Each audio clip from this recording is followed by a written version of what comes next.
Your bike, your couch, your kids' toys, even your car most likely crossed an ocean on a ship. And those ships, just like a lot of the stuff they're carrying, were very likely made in China. China is by far the world's largest shipbuilding nation. They have the steel, the aluminum, the parts, the components, the final assembly. China owns that infrastructure. Around 34% of all the ships currently on water were made in China. At the same time, about 57.1% of ships currently under construction are at Chinese shipyards. Its share of ships produced globally grew from less than 5% in 1999 to over 50% in 2023. Not only does it dominate in shipbuilding, China also has vast controls over the wider ecosystem. Today, 95% of shipping container production is owned and operated by China. A single shipyard in China now produces more ships every year than all of the American shipyards combined. Think of that, and it was a business that we used to dominate. Donald Trump, having already started a trade war with China, has ideas about how to even the playing field. He stated, "We are also going to resurrect the American shipbuilding industry, including commercial shipbuilding and military shipbuilding." Donald Trump is doing a lot of things to try and reposition the US in the world. Tariffs, for example. These new measures are about a reset of the relationship with China. Such a reset would have far-reaching consequences, potentially altering the landscape and economics of global trade. So what's behind this push to bring shipbuilding back to America, and is it even possible? This is a particularly American obsession at the moment. Once upon a time, the US was the predominant force in shipbuilding. The real high point for US shipbuilding was in World War II when they built these ships called Liberties. They built a few thousand of them, and they really helped to keep the Allies in the fight against Nazi Germany. They supported supply chains, and they were critical. What that did was create a very large shipbuilding capacity in the US. But the world has changed a lot in 80 years. US shipbuilding began to decline after World War II. By the 1970s,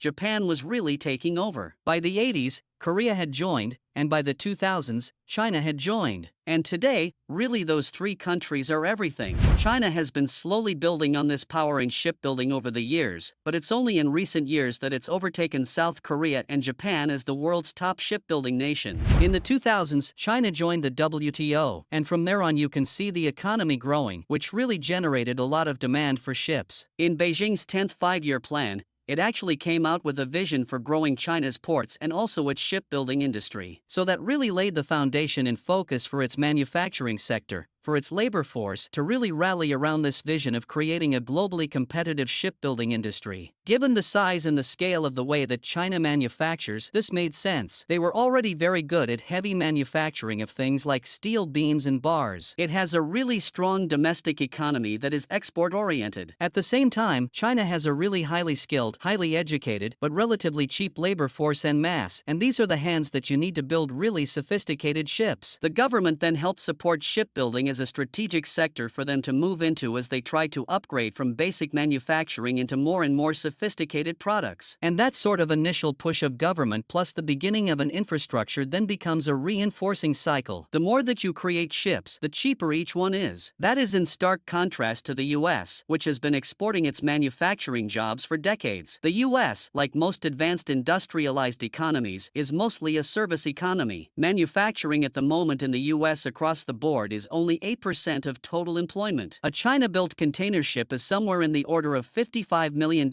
and the estimates for a US-built comparable ship are more like $330 million.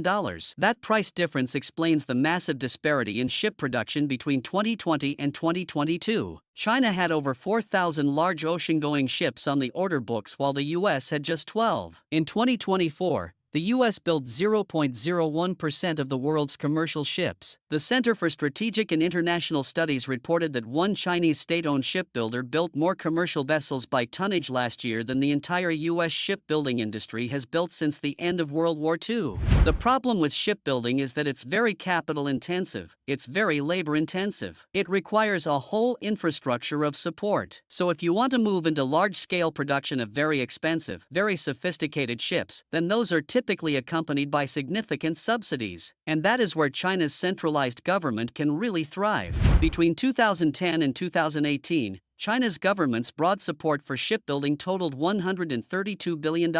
And that number doesn't even include other forms of support, like directing state-owned enterprises to offer low-interest loans, debt forgiveness, and equity infusions. If the United States wants to go in that direction, it would have to provide some kind of subsidies to make it commercially viable for firms to make that transition. You are effectively going to have to subsidize an industry that isn't going to make any money, and it's going to cost the taxpayer money. Donald Trump wants to raise revenue needed to boost ship production by way of fresh levies on Chinese-built, owned, and operated ships. The fees start at $1 million per docking, and they go up from there. So it could be $1 million. It could be as high as $3.5 million for every time that a China-built ship docks in the United States. And it goes beyond that. Any ship owner that has any Chinese ship in its fleet will also likely face these taxes. One industry expert went so far as to call the proposal a trade apocalypse, potentially making American goods more costly, driving up freight rates and inflation, and diverting trade away from U.S. hubs. That is going to drive up the cost of goods. So costs on the whole will go up as a result of this policy. Extreme levies could cause a ripple effect in U.S. supply chains as well. Ships will reorient their current routing and they will make a lot fewer stops in the United States. The distribution of goods could change. You'll do a lot more road and rail between ports instead of moving goods by ship. The policy of the Trump administration so far has been to go it alone, America first, America alone. But if you want to go from basically very limited shipbuilding to full-on finished container cruise ships, that's a huge jump. So perhaps the better policy would be, what part of the supply chain do we think makes sense for U.S. manufacturers to be in, and how are we going to support them in that transition from not being involved very much in shipbuilding to being much more actively engaged? What the U.S. does have are two strong allies, South Korea and Japan, with the capacity for greater output. But the push for U.S. shipbuilding dominance isn't necessarily profit-motivated. There are broader security concerns with allowing to have a maritime edge. So this is really a story about geopolitics, how the U.S. views shipping as a key national security strategic resource, and how it's using that to broaden its influence in global trade routes. The security argument says, doesn't it seem like a problem that the United States cannot build ships on its own? And doesn't it seem like a problem that we are dependent on Chinese-built ships to move goods around for the United States? But there's also an overlaying that is a sort of new Trumpian argument about the importance of heavy manufacturing in general. The focal point on shipbuilding right now might just be part of a much wider strategy by Donald Trump to move everything around geopolitically. All these tariffs are happening. These are huge charges that he's proposing. So you have to frame it in the much wider conversation of what's going on with U.S. politics right now. I don't think anybody's really imagining a grand restoration of shipyards in the U.S. The countries that have shown they can make money out of shipbuilding, China, Japan, and Korea,